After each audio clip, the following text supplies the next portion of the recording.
the Jews were, of course, they weren't really Jews until Babylonian captivity, but nevertheless, when God called the children of Israel out of Egypt, and he set before them through Moses the law, it was a very unusual thing. This was something that no group of people had ever seen before. This was something that was unique in and of itself. And one thing that made it very unique was its regulation of everyday activities. If you go to different parts of the world today, just all over the world, it doesn't matter where you go, even in this country, what is really and truly, especially down here in the South, what's our favorite food? As a collective, like if we're going to have a get-together, let's say we're going to have a special day and a lunch is going to get served, 8 or 9 times out of 10, what are you going to find? You might get fried chicken or what? Desserts. Well, desserts. No, I mean as the meal, not a dessert, but like a meal. What are you going to find? Meat. What kind of meat? Beef. Barbecue. That's exactly right. You're going to find barbecue. Now, in North Carolina, unfortunately, they serve it with terrible vinegar stuff. It's awful. It's terrible. Don't even eat it, okay? That's all right. That's my personal opinion. Some of you like it. That's fine. But we still eat barbecue, don't we? And we eat a lot of barbecue. There are a lot of hog farms in this area, but really all throughout our land. Could the Jew, and does today, does the Jew eat barbecue? No, they don't eat pork, do they? They don't eat pork at all. That's more the Orthodox Jews, right?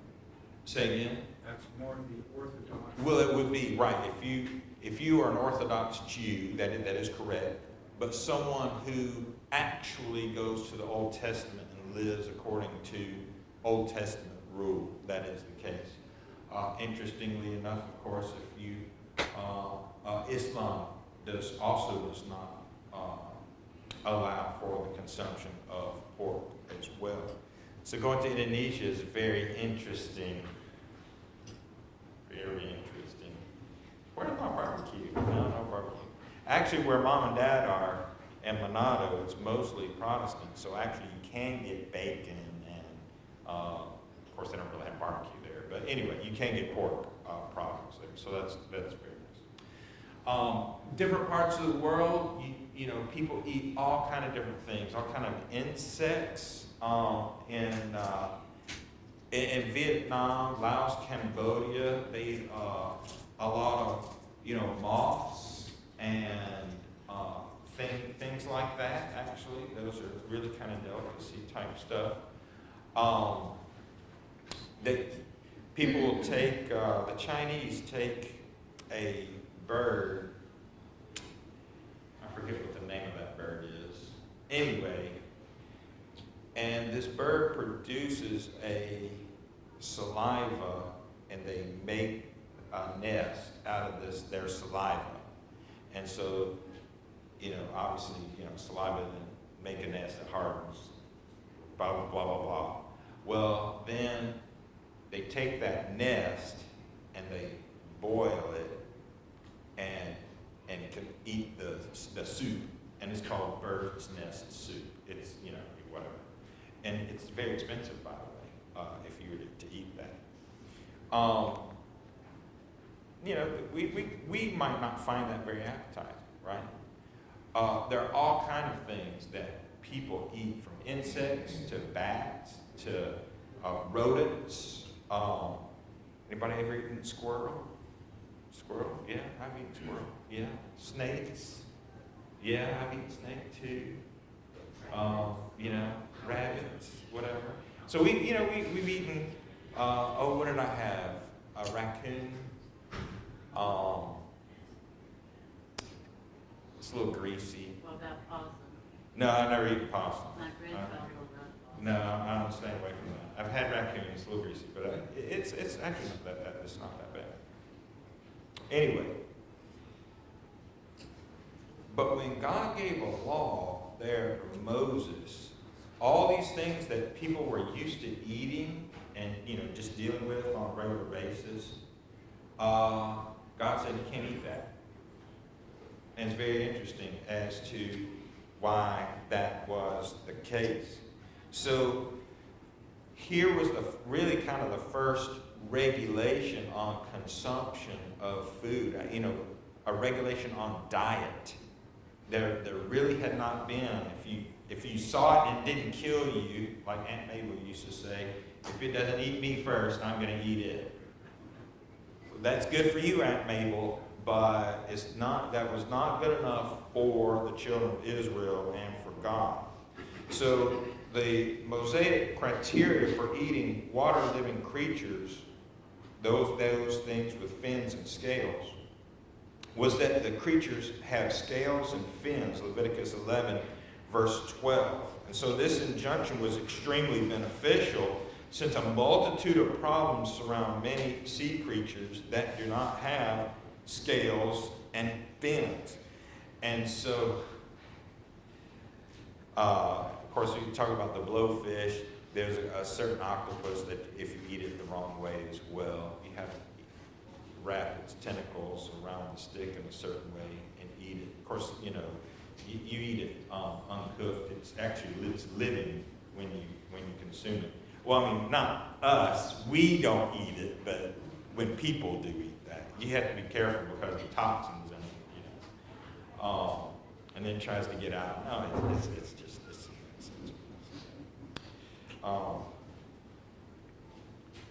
Mom cannot eat fin and scale seafood. She can only eat shellfish. Isn't that interesting? Most of the time people are allergic to shellfish, but not fins and scales. Mom's the opposite. It's kind of weird.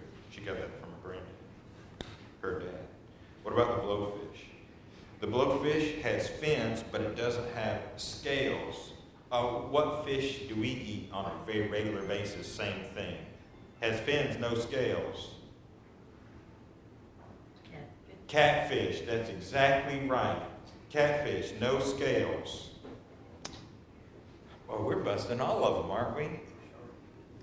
Thus, it would not have been edible under the Old Testament laws. Of course, back to the blowfish.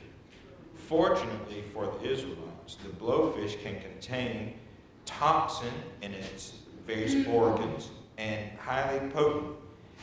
This toxin, called tetrodotoxin, exactly, easy for you to say, is thought to be 1,250 times more deadly than cyanide, 160,000 times more potent than cocaine.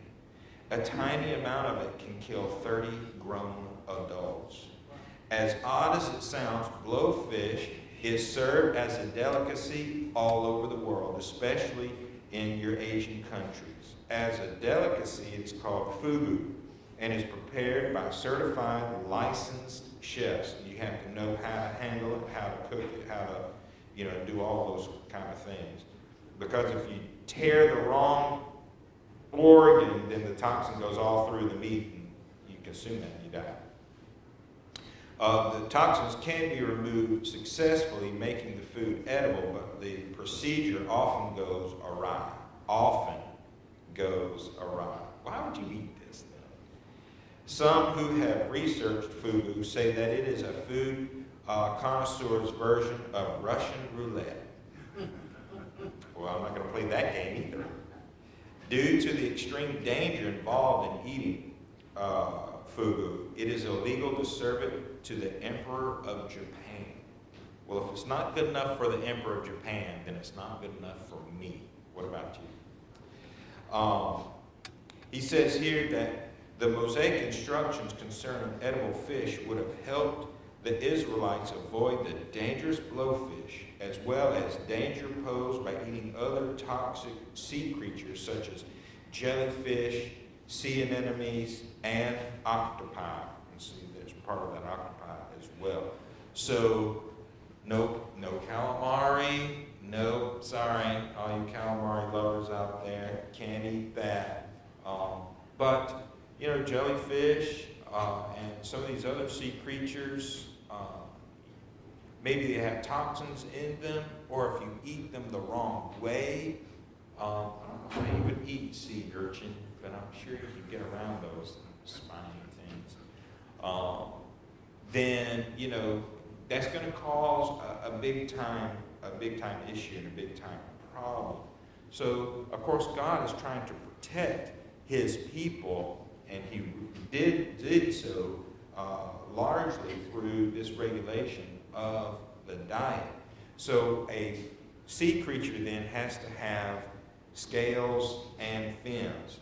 Well, what about, you know, your lobster and your crab and your shrimp? I mean, you've got to have shrimp. Say again? Shark. People eat shark. Now, shark does have scales and fins. I didn't think they had scales. They do have scales. Oh, yes, they do. Now, they are very, very close to their body. But if you rub a shark one way, he feels like a catfish, you know, feels like he doesn't have scales. But if you come from the tail to the head, then your hand, if you don't have protection on your hand, you will have a bloody hand because the scales will get you. They're razor sharp, even really sharper than their teeth. So actually, you can eat shark. Yeah, I knew people ate it. I didn't think Mhm. it had scales. It does. The shark actually does have scales. Yes, they do. But it's always good to examine that, isn't it? It's always good to examine it. Yes. Another thing, those predators eat other fish, and little by little they get more mercury, so they can do it that way. Yeah, and that's true too. You know, you do have to be cautious about how much seafood you do eat because of the mercury, especially if it is a saltwater fish as opposed to freshwater fish. But if you have, like, I would not, most rivers in the United States of America, at least here in the East, I would be very cautious about eating fresh fish caught from rivers. Why would that be? Pollution. Pollution, that's exactly right. Not from the fish itself, but from pollution. You do have to be, you know, be careful with that. They didn't have as big of an issue, of course, with pollution as we do today. But you better be careful. But you go down to, let's say you go down to Chattanooga, and right there on the river, you cannot, there's a caution, do not consume more than so many fish a month from fish caught from this river. Yeah, well, I'm not going to consume any fish from that river. You know, if there's a caution sign, I'm just not going to eat any, unless absolutely necessary, and it is not absolutely necessary. So, you know. Obviously, we do eat shellfish today. We eat a lot of shellfish. We eat clam, oysters, shrimp, crab, lobster. So we eat a lot of shellfish today. But there are inherent dangers in eating ill-prepared types, such as oysters. The U.S. Food and Drug Administration, the FDA, of course, has produced a 12-page tract warning people about the dangers of eating raw or partially cooked oysters. In the tract, the FDA warns that some raw oysters contain the bacteria Vibrio vulnificus. In regard to this dangerous bacteria, the tract says oysters are sometimes contaminated with the naturally occurring bacteria Vibrio vulnificus. Oysters contaminated with this can't be detected by smell or sight. They look like other oysters. Eating raw oysters containing this bacteria is very dangerous dangerous for those with pre-existing medical conditions such as liver, diabetes, hepatitis, cancer, HIV, all of these pre-existing conditions. You eat this oyster that has this bacteria and you can be in trouble. 50% of people who are infected with Vibrio vilnificus as a result of eating raw contaminated oysters die. Half the people. That sounds like another, kind of Russian roulette by food there. Eating oysters, if they are not cooked properly, can be potentially fatal, says the FDA. Thus, the wisdom of the Mosaic prohibition is evident to any honest observer.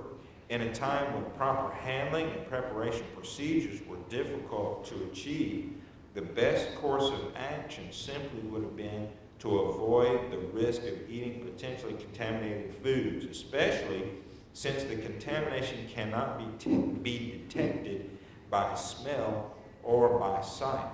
And so God says, well, we're just going to prohibit the eating of this because there's no ability to regulate. Now, the interesting thing about regulation, does regulation of something prevent contamination or prevent it from being potentially harmful? What does regulation do? Does it really do that? Just ask Boar's Head, right? Do you know what happened to Boar's Head? Anybody? No? You didn't hear it? This was what, 2-3 weeks ago? At most. Like this was just a few days ago. Really? Y'all didn't hear about really? Okay. So, I'm very surprised. at this. Nobody's heard about the Boar's Head thing. Oh, yes, thank you. Finally, somebody.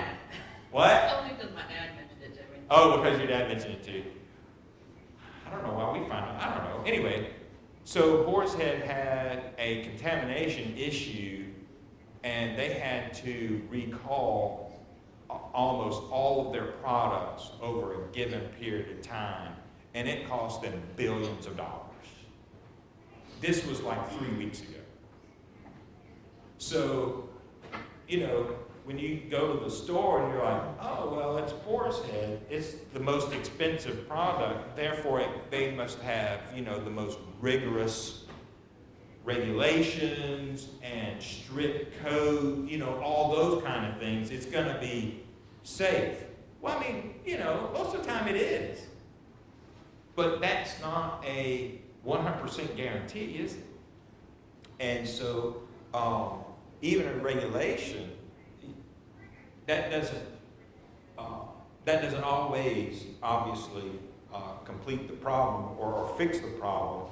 You are going to have, different issues. Now, that's not because they were dealing with, pork products or whatever. I think it was salmonella or something, something pretty simple like that. But at the same time,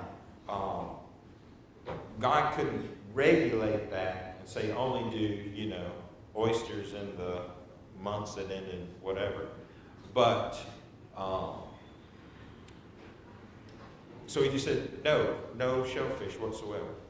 And then that cut out all of the potential harm that might do. Thoughts or questions? Yes, sir. You'd ask a question, I think, probably rhetorically, that would you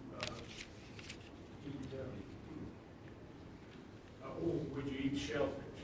And of course, if you pay attention to God's law, you wouldn't. But there's in the way you worded the question, I detected something like, well, but there are some people do. They're either too poor to afford whatever's on the market, or they're just rebels. Yeah, that's true too, yeah. Sometimes people do have to, they don't have a choice. Sometimes life circumstances, right before we got to Indonesia, We got there in 1987, October 1987. And about, see, in the 70s, there was a situation, there was a breakout of rebellion or something of that nature. I don't know anything about it. Something occurred, and people still remembered that, because the worst thing about it was that there was no food, and the majority of the people had to eat rats. That was really the only consistent source of food. And they were in Indonesia, they didn't like eating rat. But that, they were kind of, in a sense, forced to, because of the situation. And so, yeah, sometimes, people do find themselves in unfortunate circumstances. And then sometimes people are just rebellious, and I'm going to eat this octopus that can kill me, because I think it's fun. We don't do that. The Christian does not do that. Yes?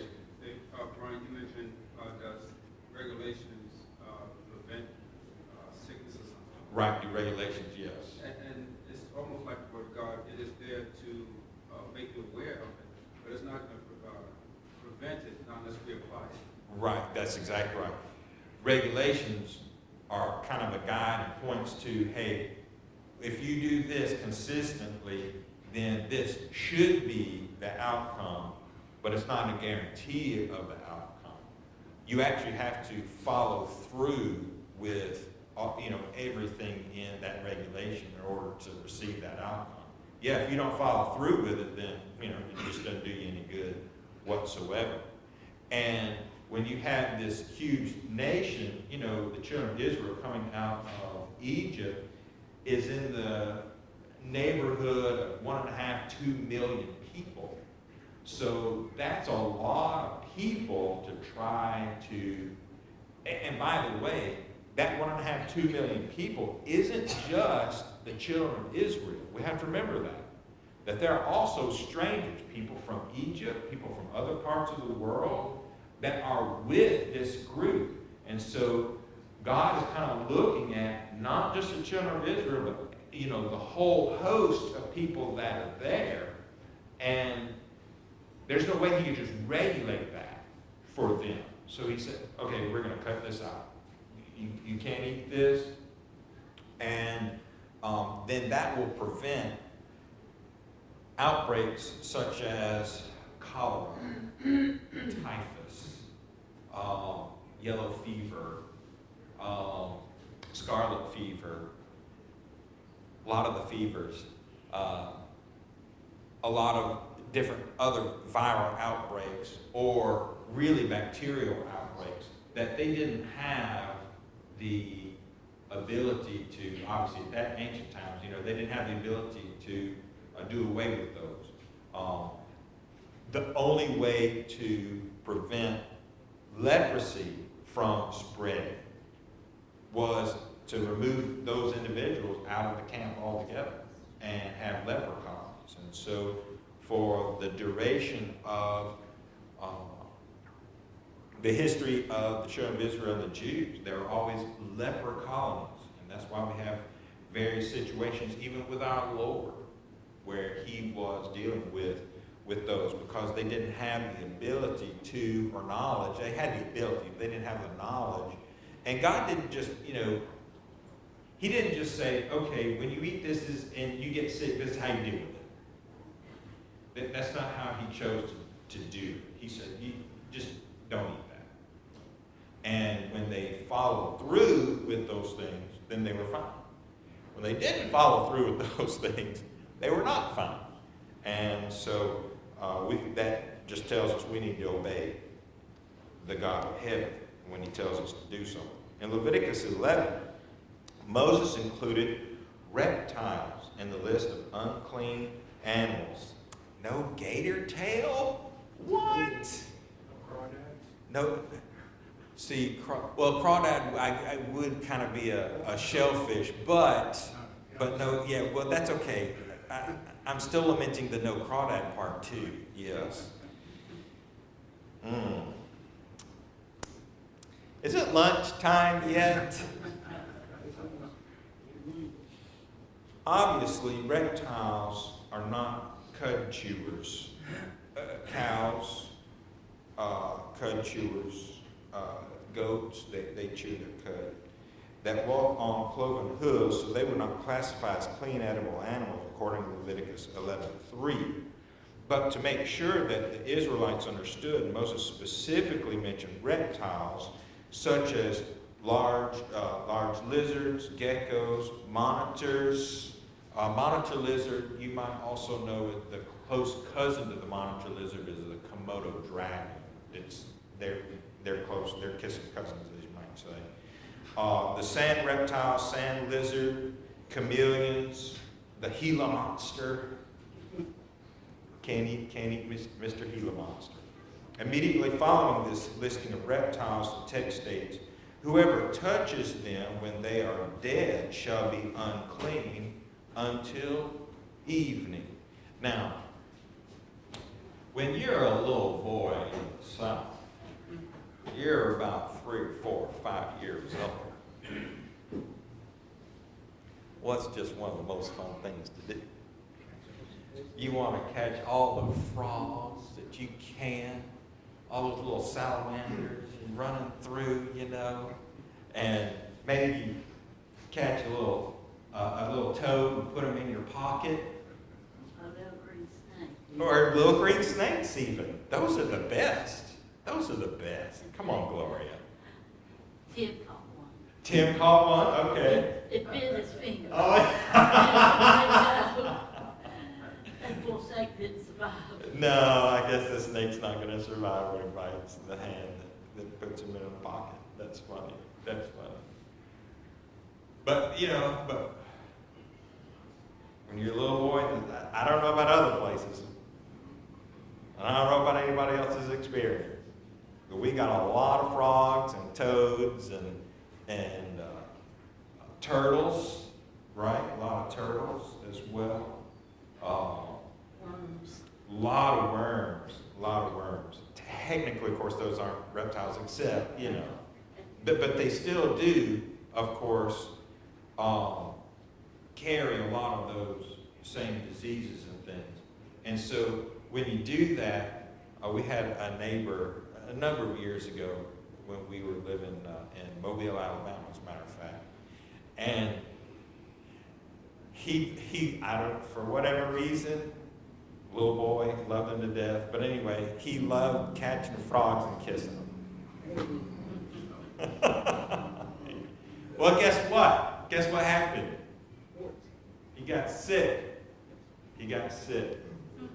And it's because of the bacteria that they carry.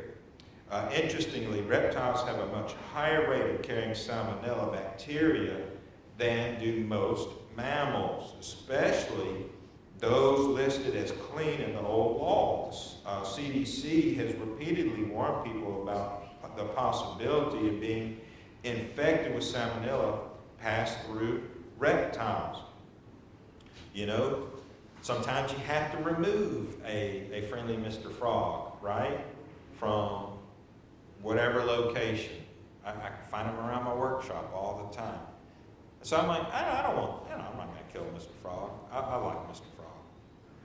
But I remove them, and then what do I do after I remove them from the windowsill? Put them outside. Then from there, where do I go? What do I do? I go and wash my hands immediately. Because of salmonella. I don't want to, then do this or be doing all this, right? Don't want to do that. You handle reptiles, you wash your hands. Typically, we handle any kind of animal and then we wash our hands, especially before we eat things of that nature. That is obviously good health practice, right? Obviously that is the case. And it's because of the diseases that, like salmonella, that these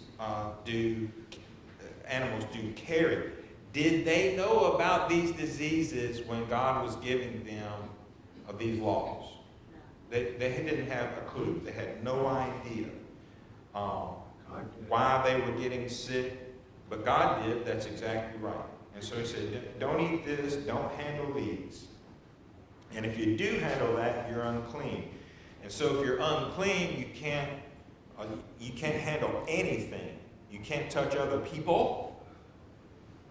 Okay? You can't do any of that for a number of hours. And so that was the law given there. As high as 90% of reptiles are natural carriers of Salmonella bacteria, harboring strains specific to reptiles without any symptoms of disease in the reptile, because Salmonella doesn't hurt that animal. While it is true that many pets can carry Salmonella, the problem with reptiles and other amphibians is that they can carry Salmonella with such high frequency. It is prudent to assume that all reptiles and amphibians can be a potential source of Salmonella. In light of such evidence, the prudence of the Mosaic prohibition to eat or handle reptile carcasses is clearly evident. Of further interest is the fact that reptilian Salmonella contamination can occur even without touching a reptile. If a person touches something that has touched a reptile, the bacteria can spread. And so he just, moves across a surface and then you touch that surface, it's a possibility of kind of that cross-contamination situations. Humans can become infected when they place their hands on those objects, including obviously food items that have been in contact with reptiles or stools of reptiles, and then of course put them in their mouth.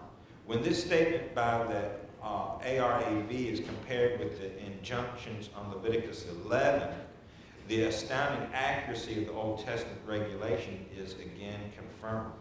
Anything on which any of them falls when they are dead shall be unclean, whether it is any item of wood or clothing or skin or sack, whatever item it is, in which any work is done, it must be put in water, and it shall be unclean until evening.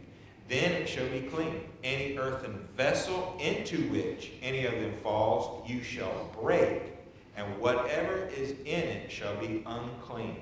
In such a vessel, any edible food upon which water falls becomes unclean, and any drink that may be drunk from it becomes unclean.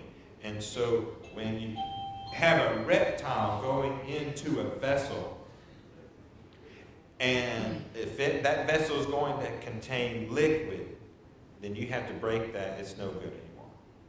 There's no uncleanness about it as far as, you just let it go.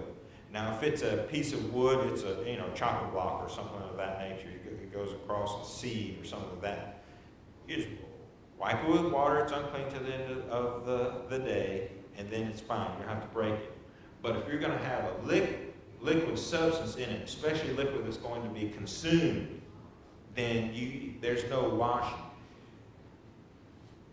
When we go to wash our dishes, whether it's in the dishwasher or whether it's at the sink, what two components do we use? We use soap and typically hot water. But it's water, soap and water, right? How long has that practice been available? How long have we been doing that?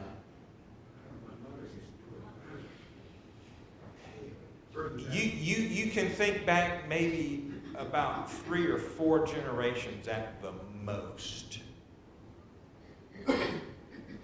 The most. You're talking about the turn of the 20th century. So only about 100 years has that even been a practice on a consistent basis. I'm talking about like everybody does it. Well, of course, everybody doesn't even do it now, by the way. There's still a lot of cultures in the world that just washing with just water is acceptable. Okay? So the whole world doesn't even do it now. But in Western society, using soap and water is actually a very recent thing. Okay? So, you know, people wonder why we had all these different outbreaks of these different diseases. Well, people didn't use soap. Now, there was soap here, right? We do realize that they did have soap. They had access to soap. But they didn't know it was soap. And so they didn't use it every single time that they were washing dishes. They might have washed their hands, especially after touching a dead person. They didn't have to use the soap. But not every time. So God just said, instead of using soap on the dishes or whatever, you just break them and go on. So that was what God said to do there in Leviticus chapter 11, verses 32 through 47. Bats. A lot of diseases that we have today comes from the bat. Does it not? A lot of diseases that we have today. And you might remember, does anybody remember singer Ozzy Osbourne? Anybody remember him? Yeah, remember him? He accidentally ate or bit into a bat as part of kind of he didn't realize that he was actually eating a bat, by the way. I don't know if you knew that or not. He thought it was plastic or a rubber bat, but it wasn't. Somebody actually threw a real bat on stage, and he kind of bit into it, and he didn't know it. But guess what he had to do for the next, medical people tell me, how many weeks is that? Is it 12 weeks? Rabies shot. The rabies shot? Yeah. Anyway, Ozzy Osbourne had rabies shots for the next whatever, because he bit into a dead bat. That's not cool. Did they have the rabies shot back in, when the people are wandering around the wilderness? No, they did not have those things. And so God said, you don't eat bats, because you automatically assume, just like the reptile and salmonella, you automatically assume that bats have rabies. And that is a bad situation. And then, we can't finish our pork consumption. That's just too bad. That's too bad. Obviously, undercooked pork also is bad for you, salmonella and other things of that nature. And because of that, then God regulated that they were not to eat any kind of pork product, because the pork has to get to a certain temperature on a consistent basis. And God said, you don't eat those things. God knew about diseases and bacterial infections, and the people did not. And so he protected them by the laws that he gave to them. We're going to stop there, and next week we're going to talk about page 256. Did the Bible writers commit biological blunders? Oh, no, we're not actually. Yeah, I forgot about that. Next week's gospel meeting. So you get a break from me, and you're very, very happy about that. And but we'll have Brother Brock Shanks with us next week for a gospel meeting, and looking very, very much forward to that. We're going to take just a short break, and at the top of that, we'll come back and worship our God together. Thank you for being here.